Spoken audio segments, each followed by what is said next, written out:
Ну, в любом случае, чем быстрее мы с вами этот вопрос просто-напросто закроем, тем быстрее вы получите обратно ваши деньги, в принципе, разберемся с самой проблемой. Ну, как знаете. В любом случае, у нас документы готовы, просто юристы поторапливают.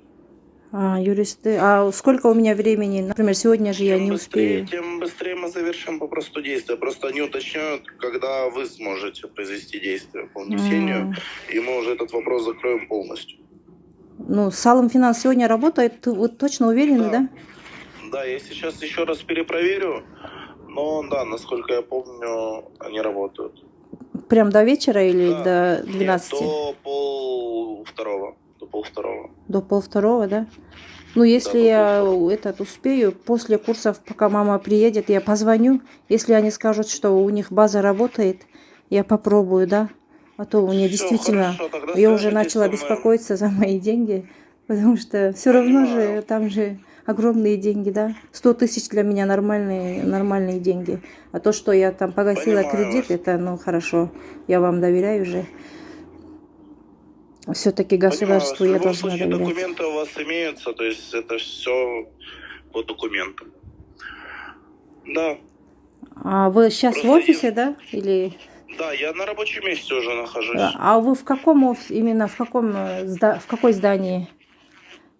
Потому что там у вас, оказывается, 2 здания, да? Ну, ЧУЙ 168. ЧУЙ 168, это где, рядом с мэрией или рядом? Возле мэрии, да, возле мэрии. Хорошо. Напротив политеха. А я могу туда заехать, не знаю, чтобы хотя бы конфиденциальные документы просто своими глазами увидеть, или нельзя? У вас они будут предоставлены только при встрече с юристом. Они подготовлены к тому, чтобы внести вас как владельца реквизитов. То есть до этого времени просто вы не указаны как владелец реквизитов. Там в графе владелец счета стоит прочерк. Поэтому мы же и ждем, пока вы завершите действие, чтобы... Да, чтобы деактивировать старые я если вот получу, например, сколько денег мне попросить в Салымфинанс? 100. 100 тысяч? Да. И все это перевести на счет, да?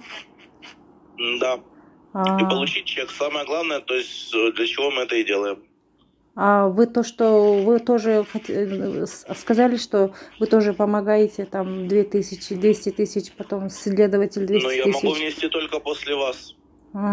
Вот получу, потом сразу вы мне отправите деньги, и я вместе отправить должна, да, вот эту сумму, или как? Я сразу на ваш транзитный счет зачислю. Транзитный счет. А потом мне уведомление придет, да? Что вы... Вы получите документ. Вот вы когда вносили ваши финансы, вы получали документ. Также вы получите документ о внесении финансов с моей стороны. У меня, я же вот несколько, не знаю, счетов или транзитных счетов я отправила же деньги, не только Это были счета погашения. Счета погашения, то есть это мы же с вами кредиты аннулировали.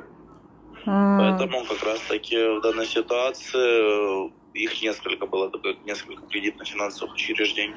Я если вот получу деньги обратно на первый этот абонент отправлю, или как реквизит? Нет, это был реквизит транзитный для ваших финансов, для возврата ваших денежных средств. Я у юриста уточню, это будет где-то отдельный реквизит, тоже ваш, но отдельный.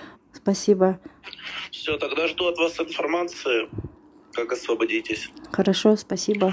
Вот, но свяжитесь со мной, в любом случае, если будете направляться в Салымфинанс, то меня перенаберете, передайте. Да. Ну, напишите. Ага. Все, тогда до связи.